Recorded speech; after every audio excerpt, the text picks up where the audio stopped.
মানুষ এত বোকা কিভাবে হয়? আল্লাহ ছাড়া আমার দোয়া কে শুনতে পারে? আমার দোয়া কে শুনে? আমাদের দোয়া শুনে আল্লাহ, আর কেউ না। আল্লাহ রাব্বুল আলামিন আমার সেজদা পাওয়ার হকদার, আর কেউ না। আল্লাহ রাব্বুল আলামিন আমার বিধান দেওয়ার হকদার, আর কেউ না। আল্লাহ পাক আমাকে বাঁচান, আর কেউ বাঁচায় না। আল্লাহ পাক আমাকে খাওয়ান, আর কেউ খাওয়ায় না। আল্লাহ আমার উপকার করেন, আর কেউ করতে পারে না। যদি কোনো অকল্যাণ স্পর্শ করে সেটা আল্লাহর হুকুমে করে, আর কেউ করতে পারে না। আল্লাহ ছাড়া কোনো ইলাহ নাই, কোনো মাবুদ নাই, কোনো বিধানও নাই। আল্লাহ ছাড়া কোনো ইলাহ নাই, কোনো মাবুদ নাই, ইবাদত পাওয়ার হকদার কেউ নাই, কোনো হুকুমও নাই। এর বাইরে যদি যাই আমরা মুশরিক হয়ে যাব। এটা ধর্মীয় অঙ্গনে, আপনার সংস্কৃতির মধ্যে এগুলো আছে। হুতুম পেশানি রাস্তাঘাটে ঘুরবে আমাদের ছেলেপেলে কয়েকদিন পরে, ঘুরছেও আর এর আগে কয়েকদিন। ও মনে করে যে হুতুম পেঁচা আমার কল্যাণ ডেকে নিয়ে আসবে। শুভ অমুক বর্ষ, মানে শুভ মানে এটা আপনাকে শুভ নিয়ে আসবে। পেশা আমার শুভ কিভাবে নিয়ে আসবে? শুভ বুঝলাম, শুভ না মেনেই নিলাম ওর তর্কের খাতিরে যে ও এটাকে শুভ মনে করতেছে। তো শুভর সাথে পেশার কি সম্পর্ক বলেন? পেশা, বাদর, হনুমান এগুলোর মূর্তির সাথে মুসলমানদের কি সম্পর্ক? এগুলোর সাথে শুভ অশুভের কি সম্পর্ক? সারাদিন খাবো পিৎজা, বার্গার আর হাই হাই রেস্টুরেন্টে খাওয়া দাওয়া করা। ওই দিন একেবারে আমি একদম কি পান্তা ভাত আর ইলিশ মাছ। ওই দিন আবার এটার দাম হবে 2000 টাকা, 5000 টাকা প্লেট।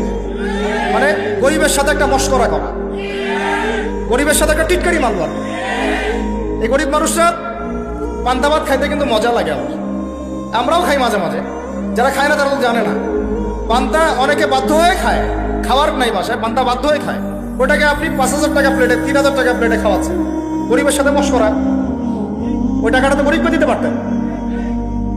কুরবানিদের সময় এরা বের হয় যে গরু কুরবানি না করে টাকাটা যদি দিত মানুষকে, তাই না?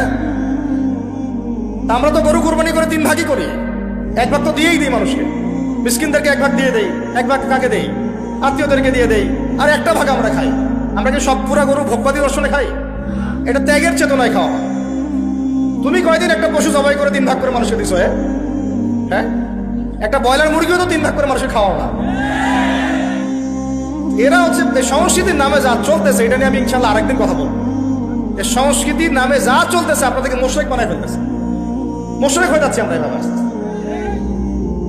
আমাদের সংস্কৃতি এমন সংস্কৃতি আমরা লালন করি, পালন করি অবশ্যই, যেটা আমাদের জাতির সাথে মিল আছে, বাঙালি সভ্যতার সাথে মিল আছে, কিন্তু এটা কুরআন সুন্নাহর সাথে সাংঘর্ষিক না। যদি সাংঘর্ষিক হয় আমরা সেটা নিতে পারবো না।